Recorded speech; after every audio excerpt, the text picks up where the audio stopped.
ইলিয়াস আলীর চাঞ্চল্যকর তথ্য দিয়ে প্রতিবেদন প্রকাশ করছে। বেঁচে আছেন সিলেটের আলোচিত বিএনপি নেতা ইলিয়াস আলী। বিস্ময়কর শোনালেও এমনটাই দাবি করেছেন বিএনপির প্রভাবশালী নেতা।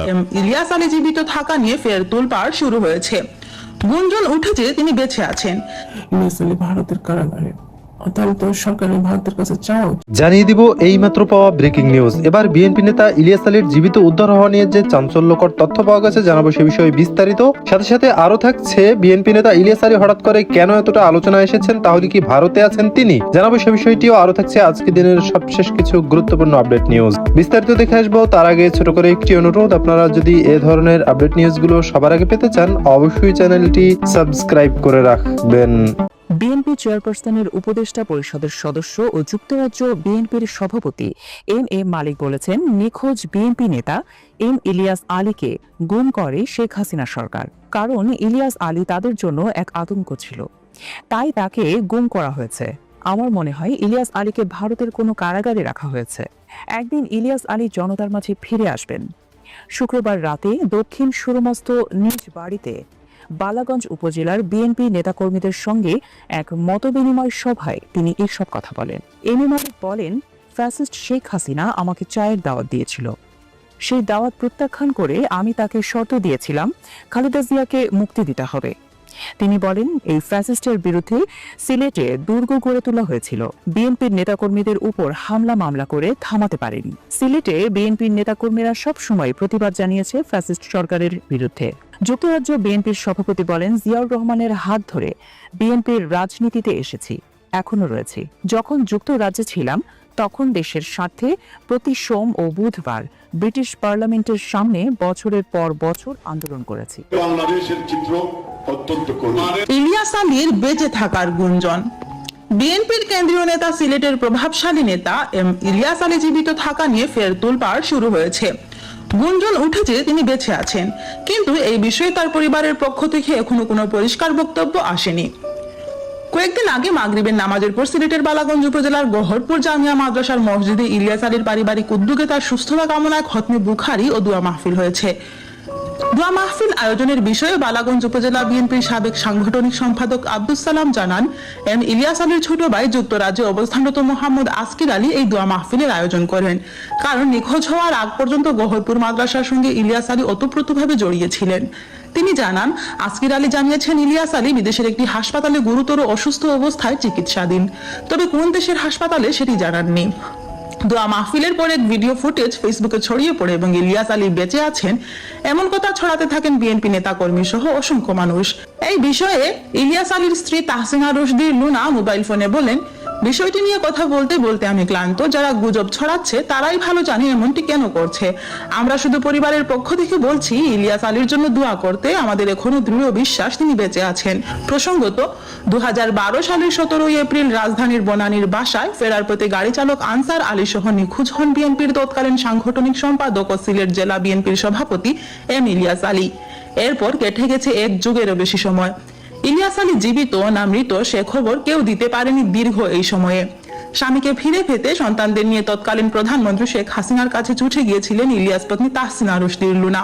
ইলিয়াস আলীর তথ্য জানতে উচ্চ আদালতের দ্বারস্থ হয়েও তিনি স্বামীর কোনো সন্ধান পাননি। ছাত্র জনতার দুর্বার আন্দোলনের মুখে গত 5ই আগস্ট শেখ হাসিনার পদত্যাগ ও দেশ ছাড়ার পর রহস্যময় আয়না ঘর থেকে মুক্তি পান নিখোঁজ কয়েকজন। ফেসবুকে কয়েকবার গুঞ্জন ওঠে আয়না ঘর থেকে ইলিয়াস আলী ফিরে এসেছেন, পরে এই গুঞ্জন গুজব বলে প্রমাণিত হয়। ইতিমধ্যে মাসুদ রানা নামে এক ব্যক্তি নিজেকে র্যাব সদর দপ্তরে দায়িত্ব পালনকারী পুলিশের এসআই দাবি করে ফেসবুকে জানান, ইলিয়াস আলীকে হাসিনা সরকার খুন করে সাগরে লাশ ফেলে দিয়েছেন। তবে বিএনপি নেতারা মনে করেন ইলিয়াস আলী এখনো বেঁচে আছেন এবং শেখ হাসিনা সরকারের কোনো গোপন আস্তানায় বন্দী আছেন। এমন অবস্থায় নতুন করে গুঞ্জন উঠেছে ইলিয়াস আলী বেঁচে থাকার। ইলিয়াস আলী নাকি ভারতের কারাগারে, এটা কি সম্ভব? যে ইলিয়াস আলী ভারতের আতঙ্ক ছিল, হাসিনা খুব ভয় পেত, কারণ সে দেশপ্রেমিক, ভালো কথা। কিন্তু এতদিনও কে ইলিয়াস আলী বের হতো, উনি কি করে জানলেন ইলিয়াস আলী ভারতের কারাগারে? তাহলে তো সরকারের ভারতের কাছে চাওয়া উচিত না? উনি নিশ্চিত বলতেছেন ভারতের কারাগারে আছে। নিশ্চিত একজন মানুষ কি করে বলে? আমরা তো কোনো এই পর্যন্ত কোনো খবরই পেলাম না। আমি যতটুকু জানি, না 2 দিনের মধ্যে ইলিয়াস আলীকে নাই করে ফেলছে, না 2 দিনের ভিতরে। উনি হঠাৎ করে বলে, মানে ইলিয়াস আলী নিয়ে যেহেতু ধোঁয়াশা, ওনার পরিবারেও কি অবস্থা, ওরা জানে না ইলিয়াস আলী বেঁচে আছে নাকি নাই, কোনোটাই না। না তারা দোয়া করতে পারতেছে, মারা গেছেন, কোনোটাই করতে পারতেছে না। কি একটা কষ্টের মধ্যে পড়ে গেছেন যে তার বাবা আছে না নাই। হাসিনা এমন খারাপ কাজ করে দিয়ে গেছেন, গুম যাদেরকে করা হয়েছে। এই ভয়ঙ্কর মহিলাটা এখন লাইভ করে লজ্জা নাই, নির্লজ্জ মহিলাটা অনলাইনে কথা বলে, পুলিশ মারার নিয়ে কথা বলে। তুই তো দেশের মানুষকে মেরে ফেলছিস। ইলিয়াস আলী কথা বলছিল টিফাই চুক্তি নিয়ে, সেই টিফাই চুক্তি নিয়ে কথা বলাতে তাকে মেরেই ফেলে দিল। জানি না ভাই, আমি এটা বলতে পারি না, কারণ এখনো ইলিয়াস আলী ক্লিয়ারেন্স নাই ওকে মেরে ফেলছে না ফেলছে। যদিও বের হয়েছিল যে ইলিয়াস আলীকে মেরে ফেলছে, কিন্তু সঠিক তো কেউ বলতে পারে না। ইনভেস্টিগেশন চলছে, এটা চলছে, কিন্তু মানে এরকম করে হাসিনা সর্বনাশ করেছে একটা ফ্যামিলি, কত হাজার হাজার ফ্যামিলি ধ্বংস করেছে। অথচ সে তার বাপ ভাইয়ের কথা চিন্তা করে তার বাপ ভাইকে মেরে ফেলছে, সে বিচার করেছে। কিন্তু সে তার বাবা যে হাজার হাজার মানুষকে হত্যা করেছে, তার বিচারই তার বাপ ভাই মারা গেছে। তার বাবা যে পাপ করেছিল না শেখ মুজিবুর রহমান, সে পাপের প্রায়শ্চিত্ত শেখ মুজিবুর রহমান জীবন দিয়ে করে গেছে। সে কেন বিরুদ্ধ মতবাদ সহ্য করতে পারে নাই? কেন 30,000 না 40,000 সাম্যবাদীদেরকে হত্যা করছে? কোন দরকারে ভাই? যার সাথে একবারে সে সব শেষ করে দিল শেখ মুজিবুর রহমান। তো তার পাপের ফল সে ভোগ করছে, মারছে। বিকজ দেশটা বাঁচাইতে হবে, ভারতের থেকে বাঁচাইতে হবে। আমি মিলিশিয়া বাহিনী, এই বাহিনী সেই বাহিনী করে দেশটা বন্ধ করে ফেলছিল দুর্ভিক্ষ দিয়ে।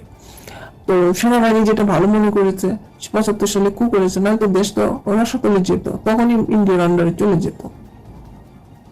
সেনাবাহিনী বাঁচিয়েছে দেশটাকে। তোমার বাবা মারে নাই, তোমার বাবা যদি না মারতো তাহলে তো সেনাবাহিনী কুটা করতো না। সেনাবাহিনী দেশপ্রেমী, তাদের কাজই দেশ রক্ষা করা, তারা দেশ রক্ষা করেছে, এটাতে আমি দোষের দেখি না।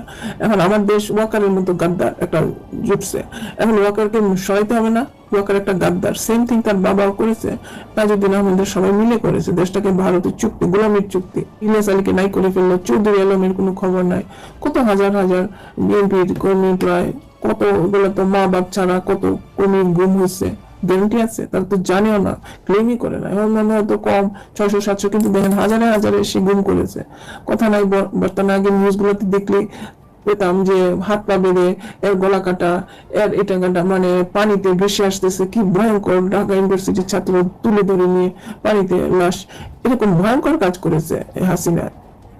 হাই, দেখতে পেলেন বিস্তারিত। এ সম্পর্কে আপনাদের মতামত কমেন্টে লিখে পাঠাবেন। ভিডিও ভালো লাগলে চ্যানেলটি সাবস্ক্রাইব করতে ভুলবেন না। এবারের মতো এখানেই বিদায় নিচ্ছি, শীঘ্রই দেখা হবে নতুন কোনো ভিডিও নিয়ে। ততক্ষণ সকলে ভালো থাকুন, সুস্থ থাকুন। আসসালামু আলাইকুম রহমতুল্লাহি ওয়া বারাকাতুহু।